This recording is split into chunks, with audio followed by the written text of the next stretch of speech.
шовинизм – это идеология, которая рано или поздно приводит к войнам. Каждый человек должен любить свою нацию, как своих родителей. Для каждого человека его нация ближе, его традиции, обычаи, язык, культура, история. Испытывая любовь и уважение к собственной культуре, языку и истории, мы должны точно так же с уважением относиться к языку, культуре, истории других народов.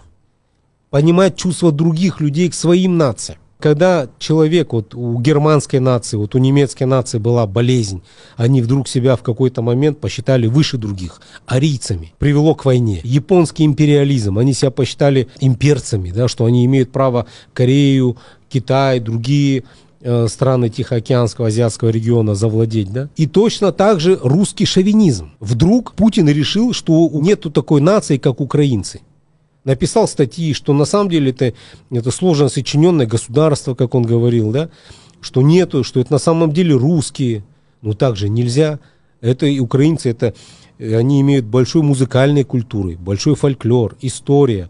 Посмотрите на их древние города. Это отдельный народ. И надо с уважением относиться к национальной самоидентификации народов. Нельзя приходить и навязывать, что ты никакой не украинец, ты русский. Это приводит к войнам. И когда большой русский народ это поймет, тогда прекратятся войны на нашем континенте. К сожалению, это понимание придет через большую кровь, через много жертв. Тысячи людей уже, десятки тысяч людей гибнут. В одном Мариуполе, по оценкам, 22 тысячи мирных жителей погибло. Это в одном Мариуполе, в русскоязычном городе. Они сказали, что будут якобы защищать жителей Донбасса, которых там угнетают, но при чем тут русскоязычный Харьков, русскоязычный Мариуполь, Сумы, Чернигов, Киев, Львов? Их зачем бомбить, если ты освобождаешь жителей Донбасса? Они при чем? Это же мирные жители, многоэтажки там, дети, роддомы, школы. К сожалению, вот и немецкий народ положил много жертв, чтобы это понять, и японский народ много. Вот сейчас...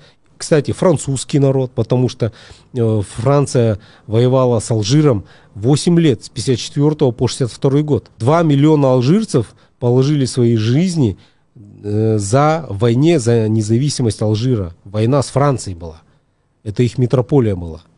Ну, наверное, на других примерах все-таки человечество не учится. Обязательно нужно вот так лоб себе расшибить сначала, чтобы прийти к тому, что все народы равны между собой. Ведь не случайно в международном праве есть правило невмешательства в дела соседей. Это кровью написанные правила. Из-за этого начинаются войны.